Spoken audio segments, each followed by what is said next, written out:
जो care taker का issue है, इस पे मेरा मौक़िफ़, मेरी जमात का मौक़िफ़ तो बाद में आएगा जब आएगा।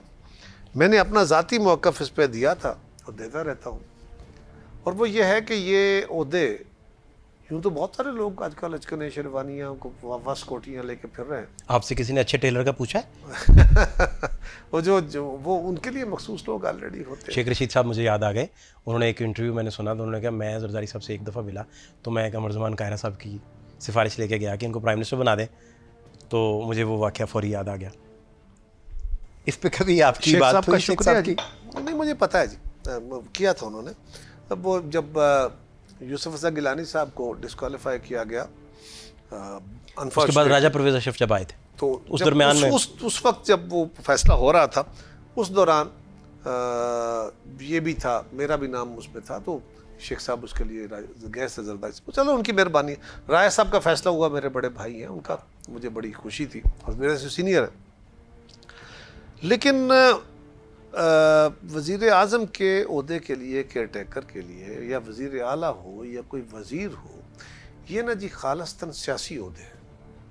ये मुंतखब अफराद के लिए, ये वो लोग जो अवामी राय के तहत मुंतखब होते हैं, उस प्रोसेस का हिस्सा हैं, उनका वो तजर्बा है, उनके माजी के तजर्बे को, उनके किरदार को देखते हुए फैसला हो।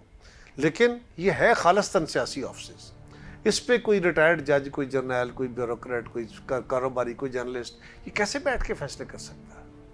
ये कैसे उस सौदे की तौकीर बढ़ा सकता है? वो ऐसे कि जैसे जरदारी साहब ने अपने सबसे करीबी जो उनके हैं मोहसिन नकवी साहब, उनको पंजाब में लगाया निगरान। देखिए ना, मैं तो सिर्फ ये कह रहा हूँ कि ऐसा नहीं होना चाहिए।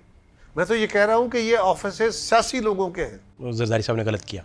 मैं ये कह रहा हूँ कि ये सियासी लोगों के, इस पर सियासी लोगों को आना चाहिए। हमें अपने इन ओहदों की तौकीर करनी चाहिए। जो बंदा सारी ज़िंदगी यूनियन काउंसिल का इलेक्शन नहीं लड़ा, उसका कोई तजुर्बा नहीं है इस मामले का। देखिए ना, आपने रिपोर्टिंग शुरू की जी, आप फील्ड रिपोर्टर से चले, अब माशाल्लाह अब यहाँ इसी तरह बड़े बड़े एंकर्स हैं, बड़े बड़े कमाल का नाम है, और सियासतदानों से बड़े बड़े नाम है लोगों के। तो वो ऐसे तो नहीं बन गए।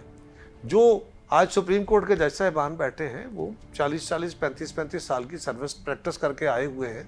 इसी तरह हमारे फ़ौज के जो हैं जनरल साहिबान हैं, वो कुछ 30 साल को, 28 साल को, 32 साल, इतने सर्विस करके आते हैं, फेडरल सेक्रेटरी आते हैं। तो हर फील्ड के अंदर लोग उस फील्ड का रेलेवेंट तजर्बा रखते हैं। ये ऑफिस क्योंकि सियासी है, लिहाजा सियासी लोगों का तजर्बा रखने, सियासत का ये बात आप तो पब्लिकली आप कर रहे हैं, सबके सामने कर रहे हैं, और आप कह देते हैं हमें, जो भी आपके करीबी लोग भी या पार्टी के अंदर से भी बताते हैं कि वो आपकी रिप्यूट तो यही है कि आप बात करने से नहीं गुरेज करते, बात कह देते हैं। तो अपनी हायर अप्स को भी आपने ये लाजमी कन्वे किया होगा कि जर्नलिस्ट को ना इस तरह केयर टेकर लगाएं, या कि मेरी गुजारिश कोई ऐसा वाकया जो आप शेयर कर सकें। ली जाएगी तो मैं ज़रूर कहूँगा। यहाँ मुझसे मेरी राय पूछी गई, मैंने अपनी राय दे दी। बाकी मेरी जमाती चलूँगा मैं उसके साथ जो मेरी जमात फैसला करेगी। तो जारी बात है, आपका डिसिप्लिन है ना जी, वो तो ऑब्वियस, क्योंकि मेजॉरिटी ने फैसला करना है ना। अगर जमात की मेजॉरिटी फैसला करती है कि वो राय, हाँ वो तो उसी राय के साथ फिर तो वो तो ऑब्वियस, ये मेरी जाती राय।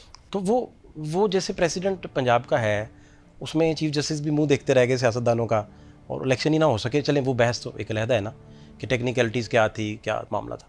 इसी तरह ही तो यही बातें फेडरल के लिए भी हो रही हैं कि खुदा ना खास्ता ये मुमकिन नहीं, दोनों इसमें भी कोई मुमासलत नहीं है। इसलिए कि वहाँ मिड टर्म इलेक्शन हुए, असम्बलियाँ तोड़ी गई और हाथ साफ नहीं थे।